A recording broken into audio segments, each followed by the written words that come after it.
সকল প্রশংসা আল্লাহ তাআলার জন্যে, যে মহান মালিক আজকের এই জুমার দিনে জুমার নামাজ আদায়ের উদ্দেশ্যে আমাদেরকে মসজিদে যথাসময়ে আসার, প্রয়োজনীয় দিনই আলোচনা করার ও শোনার তৌফিক দিয়েছেন। আল্লাহ তাআলা শুকরিয়া আদায় করি, আলহামদুলিল্লাহ। অসংখ্য অগণিত দুরুদ সালাম বর্ষিত হোক আকায়ে নামদার তাজদার মদিনা মুহাম্মদুর রাসূলুল্লাহ সাল্লাল্লাহু আলাইহি ওয়াসাল্লামের প্রতি। আল্লাহ তাআলা আমাদেরকে যারা উম্মত হওয়ার সৌভাগ্য দান করেছেন। মুহতারাম হাজিরিন, আজ জিলকদ মাসের 29 তারিখ,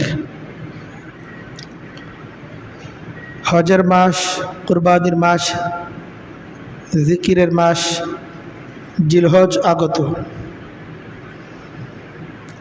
আজ যদি জিলহজ মাসের চাঁদ দেখা যায়, এবং আজ কি জিলহজ মাসের চাঁদ দেখার সম্ভাবনা বেশি, তাহলে আজকে সূর্যাস্তের পর থেকে জিলহজ মাস শুরু হয়ে যাবে। জিলহজ মাস হিজরি বর্ষের, আরবি বর্ষের সর্বশেষ মাস। হজের মাস, কুরবানির মাস, বিশেষভাবে জিকিরের মাস। বিগত 11 মাসের যা কিছু ভুলভ্রান্তি, সমস্ত ভুলভ্রান্তি থেকে আল্লাহ তাআলার কাছে তওবা করার মাস।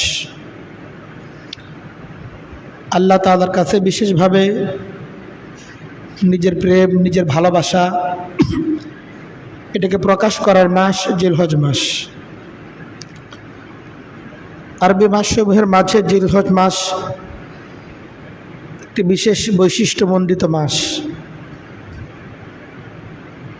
এ মাসের এমন কিছু আমল রয়েছে যে আমলগুলো অন্য কোনো মাসে করা যায় না। এটা শুধুমাত্র এ মাসেরই বৈশিষ্ট্য। নামাজ, এটা আমরা সারা বছর পড়তে পারি, ফরজ নামাজ পড়তে পারি, সুন্নত নফল নামাজ পড়তে পারি। রোজা, রমজানের ফরজ রোজা তো শুধু রমজান মাসের জন্যই নির্দিষ্ট,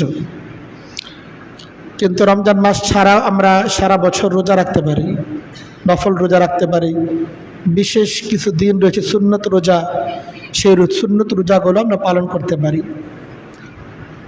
যাকাত, এটা সারা বছর আমরা দিতে পারি, যদিও আমাদের সমাজের মধ্যে মানুষ বেশিরভাগ রমজানের বিশেষ ফজিলত লাভ করার জন্য রমজান মাসকেই যাকাত আদায়ের জন্য গুরুত্ব দিয়ে থাকে, কিন্তু শরীয়তের দৃষ্টিতে সারা বছর এটা যাকাত আদায় করা যায়। এই সকল ফরজ আমলগুলো সারা বছর পালনীয়, এগুলোর যে সুন্নত রূপ আছে এটা সারা বছর পালন করা যায়। কিন্তু কিছু আমল এমন রয়েছে যেগুলো আল্লাহ তাআলার বড় প্রিয় আমল, কিন্তু এটা শুধুমাত্র জিলহজ মাসের কয়েকটা দিনই পালন করা যায়, অন্য কোনো দিন এই আমলটা পালন করা যায় না। এই জন্য জিলহজ মাস অত্যন্ত বৈশিষ্ট্যমণ্ডিত একটি মাস। এর আলাদা কিছু বিশেষত্ব রয়েছে যেটা অন্য 11 মাসে পাওয়া যায় না।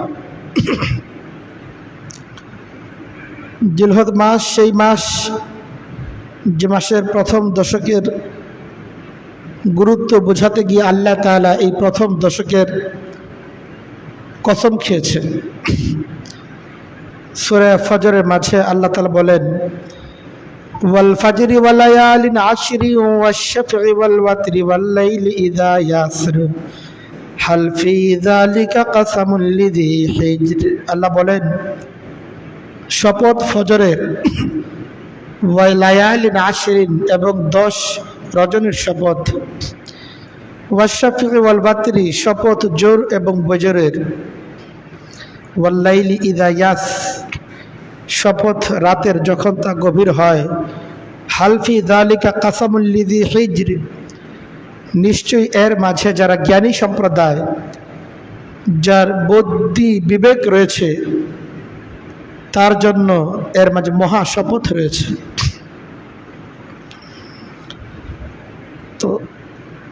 এই আয়াতের মাঝে যে ওয়ালায়ালিন আশরিন 10 রজনীর কথা রয়েছে, এটা হচ্ছে জিলহজ মাসের প্রথম যে দশক, এই প্রথম দশকের যে রাতগুলো, সেই রাতের শপথ আল্লাহ তাআলা করেছেন। মুফাসসিরগণ এমনটাই ব্যাখ্যা করেছেন। হাদিসের মধ্যে এসেছে আল্লাহ রাসূল সাল্লাল্লাহু আলাইহি সাল্লাম বলেন, আফজালু আইয়ামিদ দুনিয়া আইয়ামুল আশর। আল্লাহ রাসূল সাল্লাল্লাহু আলাইহি সাল্লাম বলেন, দিনসমূহের মাঝে সর্বশ্রেষ্ঠ যে দিনসমূহের মাঝে সর্বশ্রেষ্ঠ দিন হচ্ছে আইয়ামুল আশর, জিলহজ মাসের প্রথম যে 10 দিন, এই দিন হচ্ছে দিনসমূহের মাঝে সর্বশ্রেষ্ঠ দিন।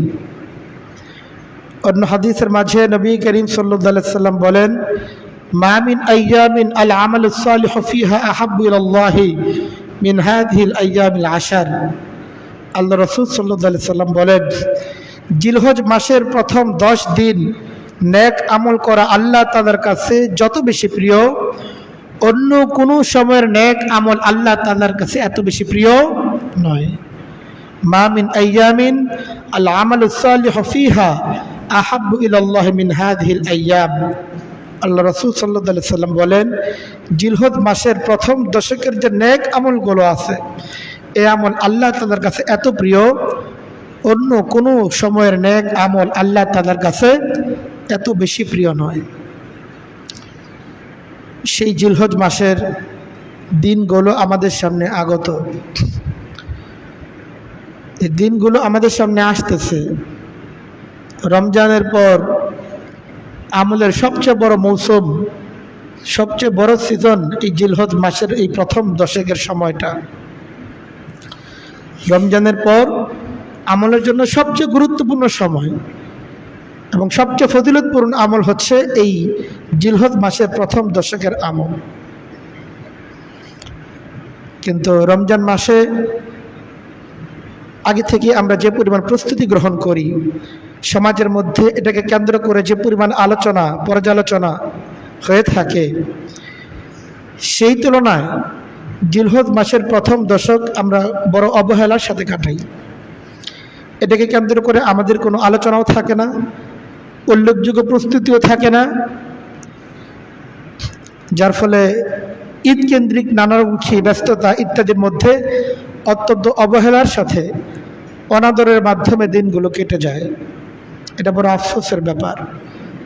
রমজানের শেষ দশকও অনেক গুরুত্বপূর্ণ আমলের জন্য। রমজানের শেষ দশক এটা যেমন আমলের জন্য গুরুত্বপূর্ণ, ঠিক এমনিভাবে জিলহজ মাসের প্রথম দশক এটাও আমলের জন্য একই রকম গুরুত্বপূর্ণ। উভয়টাই যেহেতু আমলের জন্য গুরুত্বপূর্ণ, এজন্য মুহাদ্দিসিনে কেরাম ব্যাখ্যা এমনভাবে করেছেন যে রাতের দিকে লক্ষ্য করলে রমজানের শেষ দশক গুরুত্বপূর্ণ, আর যদি দিনের দিকে লক্ষ্য করা হয় তাহলে জিলহজ মাসের প্রথম দশক গুরুত্বপূর্ণ। রাতের দিকে লক্ষ্য করলে রমজানের শেষ দশক গুরুত্বপূর্ণ, যেহেতু ওইখানে লাইলাতুল কদর আছে এক রাত। আর দিনের দিকে লক্ষ্য করলে জিলহজ মাসের প্রথম দশকের দিনগুলো গুরুত্বপূর্ণ, কারণ এখানে একটা দিন আছে, এটা হচ্ছে আরাফার দিন। বাকি রমজানের রাত যেমন গুরুত্বপূর্ণ, দিনগুলোও গুরুত্বপূর্ণ, ঠিক এমনিভাবে জিলহজ মাসের দিনগুলো যেমন গুরুত্বপূর্ণ, রাতগুলো তেমনই গুরুত্বপূর্ণ। কারণ আল্লাহ তাআলা পবিত্র কোরআনে কারীমের মাঝে কিন্তু জিলহজ মাসের প্রথম দশকের রাতের শপথই করেছেন। এই জন্য জিলহজ মাসের প্রথম দশকের দিন রাত সবগুলোকে অত্যন্ত গুরুত্বের সাথে আমাদের বিবেচনা করা চাই। যে মৌসুম আসতেছে, এখন আর প্রস্তুতি নেওয়ার সময় নাই।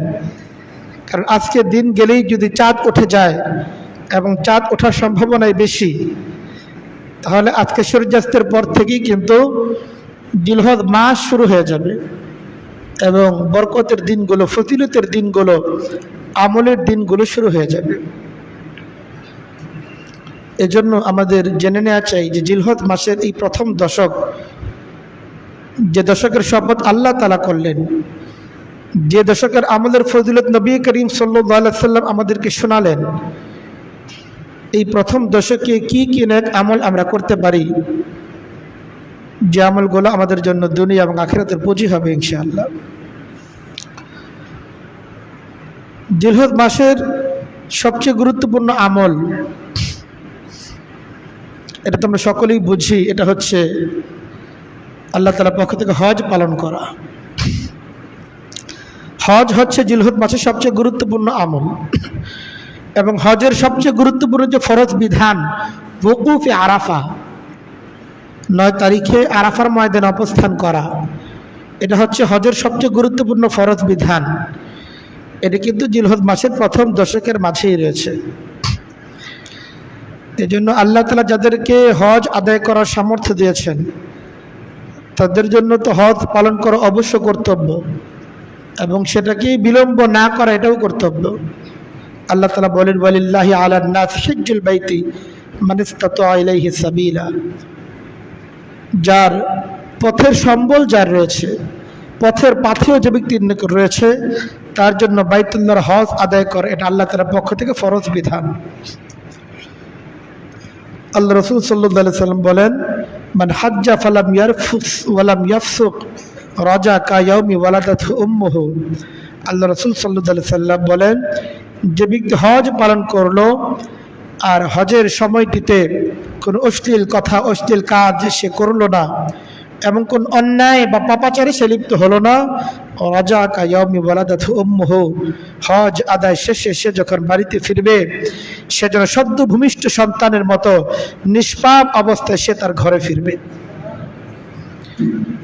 এই জন্য নিজেদেরকে যদি দুনিয়াতে নিষ্পাপ রূপে আবিষ্কার করতে হয়, নিষ্পাপ রূপ উপস্থাপন করতে হয়, হজের মতো এত গুরুত্বপূর্ণ আমল আর হতেই পারে না। হজ সম্পর্কে বিগত সপ্তাহে আমরা সংক্ষেপে কিছু আলোচনা করেছিলাম। ইচ্ছে ছিল এই সপ্তাহতেও বাকি আলোচনাটুকু পেশ করা, কিন্তু আসলে জিলহজ মাসের প্রথম দশক এসে গেছে, কাজে এখন এ সম্পর্কে আলোচনা করাই এটা বেশি গুরুত্বপূর্ণ মনে হচ্ছে। জিলহজ মাসের একটি গুরুত্বপূর্ণ আমল, সেটা হচ্ছে কোরবানি আদায় করা। জিলহজ মাস আমাদের প্রিয়, আল্লাহর প্রিয় ইব্রাহিম সাইয়্যিদুনা আলাইহিস সালাতু ওয়াস সালামের স্মৃতি বিজড়িত মাস। এ মাসের পরতে পরতে, এ মাসের প্রত্যেকটা হুকুমের মাঝে আল্লাহ তাআলা হযরত ইব্রাহিম আলাইহিস সালাতু ওয়াস সালামের যে আমলগুলো রয়েছে সেগুলিকে কিয়ামত পর্যন্ত জাগ্রত রাখার ব্যবস্থা করে দিয়েছেন। হজ ইব্রাহিম আলাইহিস সালাতু ওয়াস সালামের সুন্নাহ, কোরবানি ইব্রাহিম আলাইহিস সালাতু ওয়াস সালামের সুন্নাহ, এবং ইব্রাহিম আলাইহিস সালাতু ওয়াস সালাম সেই নবী যে নবীর ব্যাপারে আল্লাহ তাআলা বলেন মিল্লাতা আবিকুম ইব্রাহিম হুয়া সাম্মাকুমুল মুসলিমিন। ইব্রাহিম হচ্ছে মুসলিম জাতির যিনি প্রবর্তন করেছেন, মুসলিম জাতির ভিত্তি যিনি স্থাপন করেছেন, মুসলিম জাতির পিতা। আল্লাহ বলে হুয়া সাম্মাকুমুল মুসলিমিন, তোমাদেরকে মুসলিম হিসেবে নাম, বিভিন্ন ধর্মাবলম্বীদের বিভিন্ন নাম আছে, কারো নাম নাসারা, কারো নাম ইয়াহুদ, কিন্তু আমরা যে মুসলিম জাতি, আমাদেরকে মুসলিম নাম এটা কার কর্তৃক প্রদত্ত? আল্লাহ বলে হুয়া সাম্মাকুমুল মুসলিমিন, এটা সাইয়্যিদুনা ইব্রাহিম আলাইহিস সালাতু ওয়াস সালাম কর্তৃক এই নাম এটা প্রদান করা হয়েছে। তিনি আল্লাহ তাআলার কাছে দোয়া করেছিলেন মক্কার এই অনাবাদী জায়গায় যেন আল্লাহ তাআলা শেষ যুগে এমন এক নবীকে পাঠান যিনি তাদেরকে নানা রকম গুণে গুণান্বিত করবেন। পবিত্র কোরআন কারীমের মাঝে সেই আলোচনাগুলো রয়েছে। ইব্রাহিম আলাইহিস সালাতু ওয়াস সালামের বড় স্মৃতি বিজড়িত মাস এই জিলহজ মাস। প্রত্যেকটা আমলের মধ্য দিয়ে আল্লাহ তাআলা ইব্রাহিম আলাইহিস সালাতু ওয়াস সালাম এবং তার পরিবারের সদস্যদের যে প্রিয় আমলগুলো আল্লাহ সেটাকে স্মরণ রাখার ব্যবস্থা করে দিয়েছেন। আল্লাহ বলেন লাকাদ কানাত লাকুম উসওয়াতুন হাসানাতুন ফি ইব্রাহিমা ওয়াল্লাযীনা আমানু মাআহু। আল্লাহ বলেন নিশ্চয়ই ইব্রাহিম এবং তার সাথে ঈমানদার যারা ছিল তাদের জন্য তোমাদের মাঝে উসওয়াতুন হাসানাতুন উত্তম আদর্শ রয়েছে। কিন্তু বড় দুঃখজনক, যে নবীর জীবনের মাঝে আমাদের জন্য উত্তম আদর্শ রয়েছে বলে আল্লাহ তাআলা আমাদেরকে জানাচ্ছেন, সেই নবীর ইতিহাস সম্পর্কে আমরা কিছুই জানি না। ইব্রাহিম আলাইহিস সালাতু ওয়াস সালামের জীবন চরিত্র সম্পর্কে আমরা কিছুই জানি না। শুধুমাত্র যখন কুরবানি ঈদের সময় আসে তখন কুরবানি কেন্দ্রিক যে ঘটনাটা সেটাই আমাদের সমাজের মধ্যে আলোচিত হয়। কি ইব্রাহিম আলাইহিস সালাতু ওয়াস সালামের জীবনের শুরু থেকে একেবারে শেষ পর্যন্ত জীবনের বাঁকে বাঁকে মুমিনদের জন্য কত যে শিক্ষা রয়েছে, সেগুলো আমাদের সমাজের মধ্যে অনালোচিত থেকে যায়। এটা বড় দুঃখজনক। এজন্য আমাদের জিম্মাদারি এটা, ইব্রাহিম আলাইহিসসালামের জীবনী সম্পর্কে অধ্যয়ন করা, ইব্রাহিম আলাইহিসসালামের জীবন থেকে শিক্ষা নেওয়া, কি ধরনের একটা প্রতিকূল পরিবেশে থেকে একেবারে সম্পূর্ণ মুশরিক পরিবেশ, পরিবার মুশরিক, সমাজ মুশরিক, রাষ্ট্র মুশরিক, দ্বীনের জন্য সব ধরনের বাধা এবং বিপত্তির মধ্যে থেকে কিভাবে তিনি নিজেকে তাওহীদের জন্য উপস্থাপন করলেন, তাওহীদের জন্য সমর্পণ করলেন এবং আল্লাহ তাআলার দ্বীনের জন্য নিজেকে উৎসর্গ করলেন। এবং জীবনের পরতে পরতে আল্লাহ তাআলার এত প্রিয় হওয়া সত্ত্বেও কি পরিমাণ পরীক্ষার সম্মুখীন তিনি হয়েছেন এবং শত পরীক্ষার মাঝেও তিনি কতটা আস্থার সাথে আল্লাহ তাআলার হুকুমের প্রতি নিজেকে সমর্পণ করেছেন, এগুলো সবগুলোই আমাদের জন্য বড় শিক্ষা। তো যে কথা বলছিলাম, জিলহজ মাসের একটি গুরুত্বপূর্ণ আমল হচ্ছে কোরবানির আমল। আল্লাহ তাআলা যাদেরকে সামর্থ্য দিয়েছেন তাদের উপর কোরবানি করা এটা ওয়াজিব। আল্লাহ রাসূল সাল্লাল্লাহু আলাইহি সাল্লাম বলেন, মান ওয়াজাদা সাআতান লিআন ইউযাহিয়া ফালাম ইউযাহি ফালা ইয়াকরুব মুসাল্লানা। আল্লাহ রাসূল সাল্লাল্লাহু আলাইহি সাল্লাম বলেন, মান ওয়াজাদা সাআতান লিআন ইউযাহিয়া, যে ব্যক্তির কোরবানি করার সামর্থ্য রয়েছে, ফালাম ইউযাহি, সামর্থ্য থাকা সত্ত্বেও সে কোরবানি আদায় করে না, ফালা ইয়াকরুব মুসাল্লানা, সে যেন আমাদের ঈদের নামাজ আদায় করার যে জায়গা তার ধারে কাছেও সে যেন না আসে। এটা কত বড় নবী করিম সাল্লাল্লাহু আলাইহি সাল্লাম, যিনি রাহমাতুল লিল আলামিন ছিলেন, উম্মতের প্রতি তার কত দয়া, কত মায়া, কত মমতা, এত সত্য তিনি এত কঠোর হুঁশিয়ারি উচ্চারণ করছেন যে মান ওয়াজাদা সাআতান লিআন ইউযাহিয়া ফালা ইয়াকরুব মুসাল্লানা। তো যে ব্যক্তিকে আল্লাহ তাআলা কুরবানি করার সামর্থ্য দিয়েছেন, ফালাম ইউযাহি, এত সত্ত্বেও সে কুরবানি আদায় করে না, ফালা ইয়াকরুব মুসাল্লানা, সেজন্য আমাদের ঈদগাহের ধারে কাছেও না আসে। এই জন্য যাদেরকে আল্লাহ তাআলা সামর্থ্য দান করেছেন তাদের ইনশাআল্লাহ কোরবানি আদায় করার জন্য প্রস্তুতি নেওয়া গ্রহণ করা চাই, এখন থেকে প্রস্তুতি গ্রহণ করা চাই। শুধুমাত্র আর্থিকভাবেই প্রস্তুতি না, বরং মানসিকভাবে, আত্মিকভাবেও নিজের প্রস্তুতিকে গ্রহণ করা চাই। কারণ আমাদের এই অর্থের দ্বারা যে বিশাল এক গরু আমরা কিনবো বা খাসি আমরা কিনবো, যেটাকে আমরা আল্লাহ তাআলার রাহে কুরবানি করব, আল্লাহ বলেন লান ইয়ানাল্লাহু লুহুমুহা ওয়ালা দিমাউহা ওয়ালাকিন ইয়ানালুহু তাকওয়া মিনকুম। আল্লাহ তাআলার কাছে তোমাদের কুরবানির পশুর এর যে লুহুমুহা ওয়ালা দিমাউহা, এর গোশত এর রক্ত কোনোটাই পৌঁছে না, ওয়ালাকিন ইয়ানালুহু তাকওয়া মিনকুম, কিন্তু তোমাদের অন্তরস্থিত আল্লাহ তাআলার যে ভয়, আল্লাহ তাআলার প্রতি বিনয়, আল্লাহ তাআলার যে প্রতি যে ভালোবাসা, আল্লাহকে রাজি এবং খুশি করার জন্যই তোমাদের এই যে কোরবানি, আল্লাহ তাআলা শুধুমাত্র মানুষের অন্তরের যে তাকওয়া এবং নিয়ত, সেটাই শুধুমাত্র আল্লাহ তাআলা পর্যন্ত পৌঁছে। কাজে আমাদের যেমন আর্থিকভাবে যেমন আমরা প্রস্তুতি গ্রহণ করব, ঠিক এমনিভাবে আত্মিকভাবেও প্রস্তুতি গ্রহণ করা চাই। তাকওয়া অর্জন করার জন্য আমাদের সকলকে মনোনিবেশ করা চাই। আর কোরবানি যারা দিব, ইনশাআল্লাহ আগামী সপ্তাহে আমরা কোরবানি সম্পর্কে বিস্তারিত আলোচনা করার চেষ্টা করব, যেহেতু কোরবানির আগে আমাদের আরও একটি সপ্তাহ রয়েছে। তবে শুধুমাত্র এতটুকু বলি, যেহেতু এখনই অনেকে প্রস্তুতি গ্রহণ করতেছেন, কয় ভাগে কোরবানি দিবেন, শরীক যারা আছে নির্বাচন করে ফেলতেছেন, সকলের জন্য যেটা গুরুত্বপূর্ণ সেটা হচ্ছে এই, আমাদের কোরবানি যেটা আমরা আল্লাহ তাআলার জন্য করব, সেটা যেন অবশ্যই আমাদের হালাল উপার্জিত অর্থ হয়ে থাকে। কারণ ইন্নাল্লাহা তাইয়্যিবুন লা ইয়াকবালু ইল্লা তাইয়্যিবুন, আল্লাহ তাআলা পবিত্র, আল্লাহ তাআলা শুধুমাত্র পবিত্র বস্তুটাকেই গ্রহণ করেন। পবিত্র অর্থের দ্বারা ক্রয়কৃত পশুর মাধ্যমে যে কোরবানি করা হবে, শুধুমাত্র সেটাই আল্লাহ তাআলাকে গ্রহণ করেন। কাজেই আমাদের আয়ের উৎস যাই থাকুক না কেন, আমাদের আয়ের উৎস তো হালালই হওয়া চাই। এত সত্ত্বেও গুরুত্বপূর্ণ যেটা, আমাদের আয়ের মধ্যে যা কিছুই থাকুক না কেন, কিন্তু আমরা যেন নেক আমলগুলো যখন করব, তখন যেন আমাদের অবশ্যই হালাল অর্থের মাধ্যমে যেন আমরা কোরবানি করি। বিশেষ করে শরীকানা কোরবানি যারা করব, তাদের জন্য এটা অত্যন্ত গুরুত্বপূর্ণ। আমাদের সকল শরীকের আয়ের অর্থের উৎস যেন অবশ্যই হালাল হয়, এটা অবশ্যই নিশ্চিত হওয়া চাই। কারণ শরীকানা কোরবানিতে কোনো এক শরীকের অর্থ যদি হারাম হয়ে থাকে, সকলের কোরবানিকেই সেটা নষ্ট করে দেবে। এই জন্য আমরা ইনশাআল্লাহ এই বিষয়ে সতর্ক হব। আল্লাহ তাআলা আমাদেরকে সঠিকভাবে যেন কোরবানি আদায় করার তৌফিক দান করেন। এই জন্য এখন থেকে আল্লাহ তাআলার কাছে দোয়া আমরা অব্যাহত রাখি। জিলহজ মাসের যে আমলগুলো অত্যন্ত গুরুত্বপূর্ণ, এর মধ্যে একটা গুরুত্বপূর্ণ আমল হচ্ছে জিলহজ মাসের বেশি বেশি আল্লাহ তাআলা জিকির করা। বেশি বেশি আল্লাহ তাআলা জিকির করা এটা জিলহজ মাসের অত্যন্ত গুরুত্বপূর্ণ আমল। হাদিসের মধ্যে এসেছে, আল্লাহ রাসূল সাল্লাল্লাহু আলাইহি সাল্লাম বলেন, ইযা রাআইতুম হিলাল যিল হিজ্জাহ, আল্লাহ রাসূল সাল্লাল্লাহু আলাইহি সাল্লাম বলেন, যখন তোমরা জিলহজ মাসের নতুন চাঁদ দেখে ফেলো, ফাকসিরু ফিহা মিনাত তাহলিল ওয়াত তাহমিদ, তখন তোমরা বেশি বেশি আল্লাহ তাআলা তাসবিহ, সুবহানাল্লাহ, আল্লাহ তাআলা হামদ, আলহামদুলিল্লাহ, ওয়াত তাহলিল, লা ইলাহা ইল্লাল্লাহ, এগুলোকে তোমরা বেশি বেশি আদায় করতে থাকো।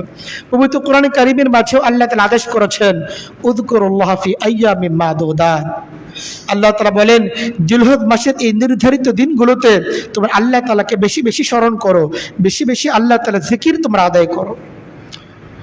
এই জন্য জিলহজ মাস আমাদের সামনে আগত, বেশি বেশি জিকির আদায় করার জন্য আমাদের এখন থেকেই কিছু প্ল্যান থাকলে ভালো। জিকির তো আমরা করবই, জিকির আমরা টুকটাক মাঝে মাঝে করেও থাকি, কিন্তু জিলহজ মাসে বিশেষভাবে জিকিরের প্রতি আমাদের মনোনিবেশ করা চাই। অন্য সময় যে পরিমাণ জিকির করতাম, জিলহজ মাসে অবশ্যই জিকিরের পরিমাণ এটা আমাদের বেড়ে যাওয়া চাই। এই জন্য আমরা প্রত্যেকেই ফিকির করতে পারি, জিলহজ মাসের প্রতিদিন আমি কতবার করে সুবহানাল্লাহ পড়ব, কতবার আলহামদুলিল্লাহ পড়ব, কতবার আল্লাহু আকবার পড়ব, কতবার নবীজির শানে দুরূদ পড়ব, কতবার ইস্তিগফার পড়ব। এই পরিকল্পনাগুলো আমরা জিলহজ মাসকে কেন্দ্র করে এখন থেকেই গঠন করতে পারি। এবং হাদিসের মধ্যে এসেছে, আল্লাহ রাসূল সাল্লাল্লাহু আলাইহি সাল্লাম বলেন, আফজালু যিকরি তিলাওয়াতুল কুরআন, সর্বোত্তম জিকির হচ্ছে কোরআনের তেলাওয়াত করা। এই জন্য যাদের কোরআনে কারীমের তেলাওয়াত একটু চালু আছে, আমরা এই নিয়ত করতে পারি জিলহজ মাসের এই প্রথম 9 দিন, 10মতম দিন তো কুরবানির ব্যস্ততায় থাকে, সেদিন তো বিশেষভাবে আমলের সুযোগ কমই হয়ে থাকে। তো জিলহজ মাসের এই প্রথম 9 দিন যদি আমরা পরিকল্পনা করি, প্রতিদিন যদি 3.5 পারা করে পড়ি, তাহলে দেখা যাবে আমাদের ইনশাল্লাহ এই জিলহজ মাসের প্রথম 9 দিনে একবার কোরআনে কারীমের খতম দেওয়ার সুযোগ কিন্তু হয়ে যাবে। এই জন্য আমরা যাদের সুযোগ আছে, যাদের পড়া একটু চালু আছে, জিলহজ মাসের প্রথম 9 দিনে পূর্ণ কোরআনে কারীমের একবার খতমের নিয়ত আমরা করতে পারি না ইনশাল্লাহ। এই জন্য আমরা এই ফিকিরটা রাখি ইনশাল্লাহ, যে জিলহজ মাসের প্রথম 9 দিন আমরা ইনশাল্লাহ কোরআনে কারীমের একবার পূর্ণ কোরআন একবার ইনশাল্লাহ খতম দেওয়ার চেষ্টা করব। হাদিসের মধ্যে এসেছে, আল্লাহ রাসূল সাল্লাল্লাহু আলাইহি সাল্লাম বলেন, লাম ইয়াতাহাসসার আহলুল জান্নাহ, আল্লাহ রাসূল সাল্লাল্লাহু আলাইহি সাল্লাম বলেন যে জান্নাতীরা যখন জান্নাতে প্রবেশ করবে, তখন শুধুমাত্র জান্নাতীদের কোনো জিনিসের জন্য আফসোস হবে না। জান্নাতে আবার কিসের আফসোস? আল্লাহ রাসূল সাল্লাল্লাহু আলাইহি সাল্লাম বলেন, লাম ইয়াতাহাসসার আহলুল জান্নাহ, জান্নাতবাসীদের কোনো জিনিসের জন্য আফসোস হবে না, ইল্লা লিসা আলা সাআতিন জারাত বিহিম লাম ইয়াযকুরুল্লাহ ফীহি, তবে দুনিয়াতে কাটানো সেই সময়গুলোর জন্য তাদের আফসোস হবে। জান্নাতে যখন জান্নাতীরা প্রবেশ করবে, আর জান্নাতে দুনিয়াতে তাদের নেক আমলগুলোর জন্য বিপুল পরিমাণ সওয়াব আর পুরস্কারের মুখোমুখি তারা হবে, তখন দুনিয়াতে কাটানো সেই সময়গুলোর জন্য আফসোস হবে যেই সময়টা আল্লাহ তাআলা জিকির ছাড়া সে কাটিয়ে দিয়েছে। দুনিয়াতে যেই সময়টা আল্লাহ তাআলা জিকির বিহীন কেটেছে, জান্নাতে গিয়ে সেই সময়টার জন্য আফসোস হবে, আহারে অবসর সময়গুলো কতভাবে নষ্ট করছি, বা যে সময়গুলো আমার ব্যস্ততার সময় ছিল, এত সত্যই সেই সময়গুলো আল্লাহ তাআলা জিকিরের দ্বারা আমার জবানকে তরতাজা রাখতে পারতাম। আমার দুনিয়ার জাগতিক কাজগুলো জিকিরের ক্ষেত্রে প্রতিবন্ধক ছিল না, তো এত সত্ত্বেও যে জিকিরগুলো করি নাই, আজকে যদি সেই জিকিরগুলো করতাম, জান্নাতে আমার মর্যাদা কত বেশি উন্নীত হতো, আরো জান্নাতে আমার পুরস্কারের পরিমাণ আরো কত বেশি বৃদ্ধি পেত। এজন্য জান্নাতের সে আফসোস যেন আমাদের আফসোসের শিকার যেন না হতে হয়। জিকিরের সবচেয়ে বড় মৌসুম জিলহজ মাসের প্রথম দশক, এই সময়গুলোতে আমাদের কাজে লাগানো চাই। এই জন্য আমরা ফিকির করি ইনশাল্লাহ জিলহজ মাসের এই প্রথম দশকটা আমরা আমাদের জবানকে আল্লাহ তাআলা জিকিরের দ্বারা তাজা রাখবো ইনশাল্লাহ। রাখবো তো ইনশাল্লাহ? আল্লাহ তাআলা আমাদের সকলকে জিলহজ মাসের প্রথম দশকের প্রত্যেকটা মুহূর্তকে আল্লাহ তাআলা জিকিরের দ্বারা তাজা রাখার তৌফিক দান করেন। জিলহজ মাসের আমল আল্লাহ তাআলার বড় প্রিয়, কাজেই সবচেয়ে গুরুত্বপূর্ণ যে বিষয়টা, আমলের মধ্যে সবচেয়ে গুরুত্বপূর্ণ যে আমল, সেই আমলের ব্যাপারে, নামাজের ব্যাপারে, সালাতের ব্যাপারে আমরা ইনশাআল্লাহ যত্নবান হব। নামাজ তো সবসময় আমাদের জন্য ফরজ, প্রতিদিন আমাদের জন্য ফরজ।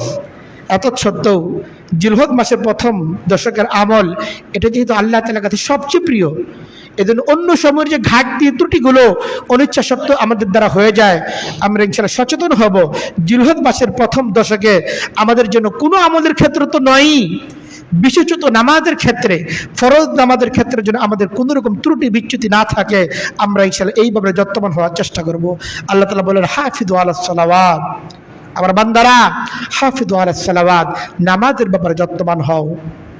কাজে জিলহজ মাসের সময় আসতেছে, আমাদের সবচেয়ে বড় মৌসুম আসতেছে, আমাদের মহা সমারোহ আসতেছে। কাজে আমরা আমাদের মধ্যে সবচেয়ে গুরুত্বপূর্ণ যে আমল নামাজ, এই নামাজের ব্যাপারে যত্নবান হই ইনশাআল্লাহ। দিনগুলো এভাবেই কেটে যাবে। আজকে যারা ফজরের সালাত আদায় করেন নাই, বলেন আল্লাহ তাআলার কাছে কি জবাব হবে? ফজরের সালাতের জামাত যদি ছুটে গেছে, আল্লাহ তাআলার কাছে কি জবাব দিবেন? দুনিয়াতে কেউ আপনার কাছে জবাব চাচ্ছে না। আমারও এই সুযোগ নাই যে আপনাকে জবাবদিহিতার সম্মুখীন করব, আপনাকে জিজ্ঞেস করবো কেন আপনি আসেন নাই। কিন্তু একদিন তো আপনাকে জবাবদিহিতার সম্মুখীন হতেই হবে। আজকে আপনার কাছে জবাব চাওয়ার কেউ নাই, কিন্তু একদিন আপনার জবাব দেওয়ার মতো কিচ্ছু থাকবে না, আপনাকে জবাবদিহিতার সম্মুখীন হতেই হবে সেই দিন। কাজেই নামাজের ব্যাপারে যত্নবান হন। ফরজ নামাজ, প্রত্যেকটি ফরজ নামাজের ব্যাপারে যত্নবান হওয়া এটা আমাদের কর্তব্য। জিলহজ মাসের প্রথম দশকে একটি গুরুত্বপূর্ণ আমল হচ্ছে রোজা রাখা। জিলহজ মাসের প্রথম দশকের গুরুত্বপূর্ণ একটি আমল হচ্ছে রোজা রাখা। কোনো বর্ণনা এসেছে নবী করিম সাল্লাল্লাহু আলাইহি ওয়াসাল্লাম জিলহজ মাসের প্রথম দশকের প্রথম 9 দিনই রোজা রাখতেন। যদিও তুলনামূলক এই বর্ণনাগুলো দুর্বল, কিন্তু সেগুলো আমলযোগ্য। মুহাদ্দিসিন কেরাম এই বর্ণনাগুলোকে আমলযোগ্য সাব্যস্ত করেছেন। আর তাছাড়া রোজার ব্যাপারে নির্ধারিত হাদিস থাকুক বা না থাকুক, এই মাসের প্রত্যেকটা আমলই তো আল্লাহ তাআলার কাছে বড় প্রিয়। কাজে রোজাও তো আল্লাহ তাআলার বড় প্রিয় একটি আমল। সেই হিসেবে জিলহজ মাসের প্রথম দশকের প্রতিটা দিন 9 তারিখ পর্যন্ত প্রত্যেকটা দিন রোজার মধ্যে নিজেদেরকে নিবদ্ধ রাখা চাই। রোজার একটা গুরুত্বপূর্ণ ফায়দা হচ্ছে এই, রোজার মাধ্যমে কেবল রোজাই রাখা হয় এমন না, এর মাধ্যমে অনেক রকম গুনাহ থেকেও বাঁচার সুযোগ হয়ে যায়। রোজার মাধ্যমে এটাতে নিছক একটা আমল এমন না, এই একটা আমল এমন আমল যে অনেক নাফরমানিমূলক কাজ, অনেক গুনাহের কাজ থেকে আমাদেরকে বাঁচিয়ে দিতে পারে। এই জন্য জিলহজ মাসের প্রথম 9 দিন প্রতিদিনই যাদের সম্ভব হয় রোজা রাখার চেষ্টা করা চাই। বিশেষ করে জিলহজ মাসের 9 তারিখ, যে তারিখটাকে আরাফার দিন বলা হয়ে থাকে, এই তারিখে রোজা বড় গুরুত্বপূর্ণ। হাদিসের মধ্যে এসেছে কান রাসূলুল্লাহ সাল্লাল্লাহু আলাইহি ওয়াসাল্লাম তিসআ যিলহিজ্জাহ, নবী করিম সাল্লাল্লাহু আলাইহি ওয়াসাল্লাম জিলহজের 9 তারিখ এটা নবী করিম সাল্লাল্লাহু আলাইহি ওয়াসাল্লাম বিশেষভাবে রোজা রাখতেন। তবে নবী করিম সাল্লাল্লাহু আলাইহি ওয়াসাল্লাম যখন হজের জন্য গিয়েছিলেন, আরাফার ময়দানে উপস্থিত ছিলেন, তখন আরাফার দিন নবী করিম সাল্লাল্লাহু আলাইহি ওয়াসাল্লাম রোজা রাখেননি। এই জন্য মুহাদ্দিসিন কেরামের বক্তব্য হচ্ছে আরাফার দিন আরাফার ময়দানে উপস্থিত হাজিদের জন্য রোজা রাখা তারা মাকরুহ সাব্যস্ত করে থাকেন। কিন্তু অন্য সকলদের জন্য, গোটা মুসলিম উম্মার জন্য জিলহজ মাসের 9 তারিখ, যে তারিখটিকে আরাফার দিবস হিসেবে আখ্যায়িত করা হয়ে থাকে, এই দিবসে রোজা রাখা এটা সুন্নাহ পর্যায়ের আমল। আল্লাহ রাসূল সাল্লাল্লাহু আলাইহি ওয়াসাল্লাম বলেন সিয়াম ইয়াউমি আরাফাতা আহতাসিবু আলাল্লাহি আন ইউকাফিরা সানাতাল্লাতী ক্বাবলাহ ওয়া সানাতাল্লাতী বাদাহ। নবী করিম সাল্লাল্লাহু আলাইহি ওয়াসাল্লাম বলেন আরাফার দিবসের রোজার ব্যাপারে আমি আল্লাহ তাআলার কাছে আশাবাদী যে আল্লাহ তাআলা এই রোজার মাধ্যমে পূর্বের 1 বছর এবং পরবর্তী 1 বছরের গুনাহগুলিকে আল্লাহ তাআলা মাফ করে দেবেন। এত ফজিলতপূর্ণ আমল। একদিনের রোজা রাখার মাধ্যমে পূর্বের 1 বছরের গুনাহগুলো এবং আগামীর 1 বছরের গুনাহগুলো আমাদের মাফ হয়ে যেতে পারে। যাদের নিজেদের গুনাহের ব্যাপারে খবর আছে, নিজের গুনাহের ব্যাপারে অনুভূতি আছে, অনুশোচনা আছে, এবং আল্লাহ তাআলার কাছে গুনাহগুলোকে মাফ করাতে হবে, এই বিষয়টি যে ব্যক্তি হৃদয়ে লালন করে, সে বুঝে যে একটা রোজা এমন রোজা যে রোজার মাধ্যমে মাফ পেয়ে যাবে, সেই রোজার গুরুত্ব কত বেশি। দেখেন আল্লাহ তাআলার কাছে আমরা যে দোয়াগুলো করি, এই দোয়াগুলো কবুল হয় কি হয় না জানি না। এই যে তওবাগুলো করি, তওবাগুলো কবুল হয় কি হয় না এর কোনো গ্যারান্টি আছে? বা কবুল হতে পারে এভাবে কি আমরা ক্ষমা চাইতে পারি? আমাদের চাওয়ার যে কোয়ালিটি, আল্লাহর কাছে তওবা করা ব্যাপারে আমাদের যে অবস্থা, এটা কি কোনোভাবেই ক্ষমা পাওয়ার যোগ্য আমরা বলতে পারি? বলতে পারি না। এজন্য আল্লাহ তাআলা আমাদের জন্য এমন কিছু আমলকে দিয়েছেন যে আমলের দ্বারা অটোমেটিক আমাদের গুনাহগুলো মাফ হয়ে যেতে পারে। যে আমলের মধ্যে তওবা নাই, কিন্তু আল্লাহ তাআলা এই আমলের মাধ্যমে তওবা ছাড়া আল্লাহ তাআলা আমাদের গুনাহগুলোকে ক্ষমা করে দিচ্ছেন। কাজেই এই সময়গুলো বারবার আসে না, এই সুযোগগুলো কিন্তু সারা বছর পাওয়া যায় না। এজন্য যখন এই সুযোগগুলো আসে, বিশেষ করে আরাফার দিবসের রোজা, এই 1 রোজা রাখার মাধ্যমে 2 বছরের গুনাহগুলো আমরা ক্ষমা পেয়ে যেতে পারি। আল্লাহ তাআলা আমাদের সকলকে এই রোজার ব্যাপারে যত্নবান হওয়ার তৌফিক দান করেন। জিলহজ মাসের একটি গুরুত্বপূর্ণ আমল হচ্ছে এই, নিজের নখ, চুল, শরীরের অবাঞ্ছিত যে লোমগুলো আছে সেগুলো জিলহজ মাসে প্রথম দশকে কুরবানির আগ পর্যন্ত না কাটা। আল্লাহ রাসূল সাল্লাল্লাহু আলাইহি সাল্লাম বলেন, ইযা রাআইতুম হিলাল যিল হিজ্জাহ ওয়া আরাদা আহাদুকুম আন ইউযাহিয়া ফালইউমসিক আন শারিহি ওয়া আযফারিহি। আল্লাহ রাসূল সাল্লাল্লাহু আলাইহি সাল্লাম বলেন, যখন তোমরা জিলহজ মাসের চাঁদ দেখে ফেলো, ওয়া আরাদা আহাদুকুম আন ইউযাহিয়া, আর তোমাদের কোনো ব্যক্তি নিয়ত করে যে সে কুরবানি আদায় করবে, ফালইউমসিক আন শারিহি ওয়া আযফারিহি, সেজন্য এখন আর জিলহজ মাসের চাঁদ উদিত হওয়ার পরে কুরবানির আগ পর্যন্ত সেজন্য আর চুল না কাটে, সেজন্য তার নখ আর না কাটে। তাহলে এটাকে শুধুমাত্র যারা কুরবানি করবে তাদের জন্য এই আমল? ব্যাপারটা এমন না।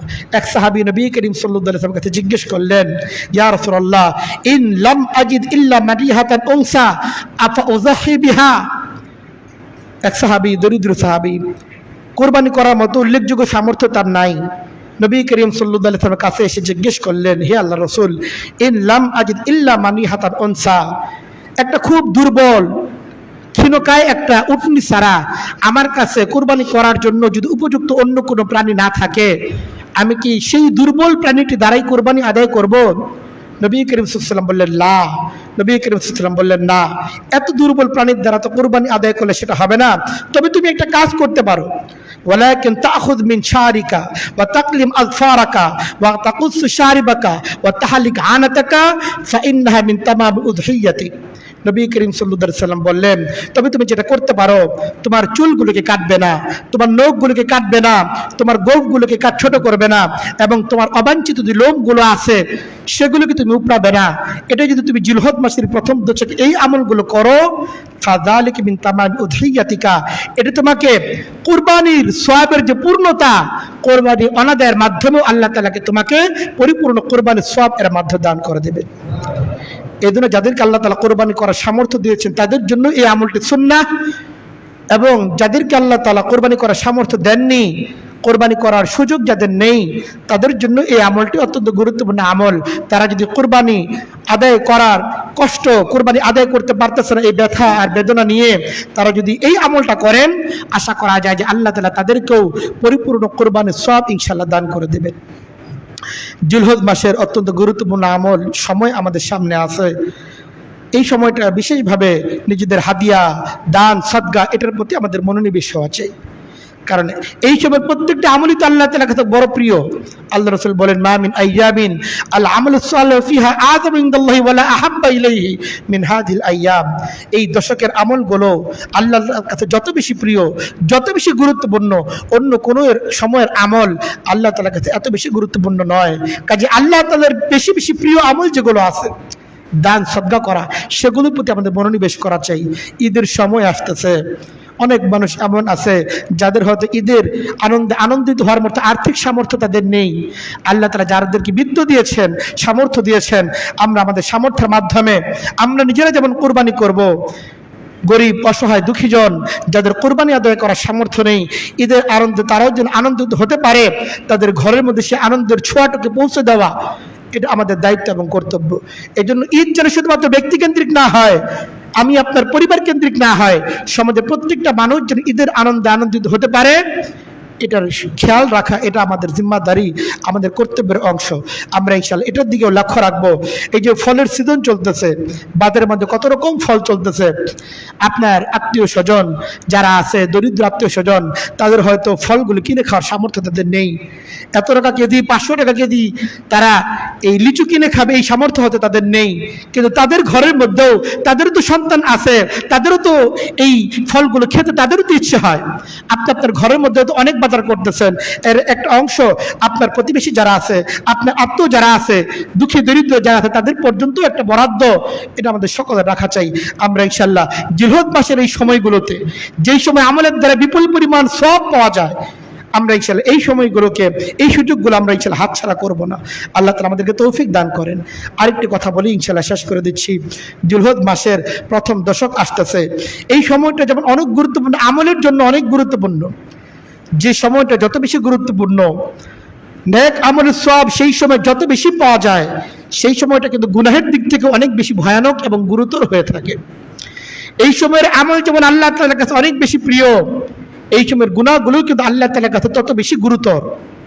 কাজেই ফরজ আমলগুলো তো আমাদের করতেই হবে, নফল আমলগুলো খুব বেশি করতে পারি বা না পারি, অন্তত সতর্ক থাকার চেষ্টা করি জিলহজ মাসের এই দিনগুলোতে আমাদের সাথে ফেরেশতাগণ যেন একটা গুনাহ যেন আমাদের আমল নামে লিখতে না পারে।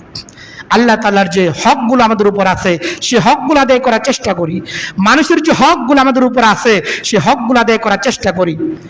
কোন ব্যক্তি যদি আমার নিকট পাওনাদার হয়ে না যায়, আমার নিকট হকদার হয়ে না যায়, আমার জবানের দ্বারা, আমার কর্মের দ্বারা কোনোভাবেই যেন অন্যের হকটা আমি নষ্ট না করি, অন্যকে আমার নিকট হকদার বানিয়ে না ফেলি, এটার প্রতি আমাদের সচেতন হওয়া চাই।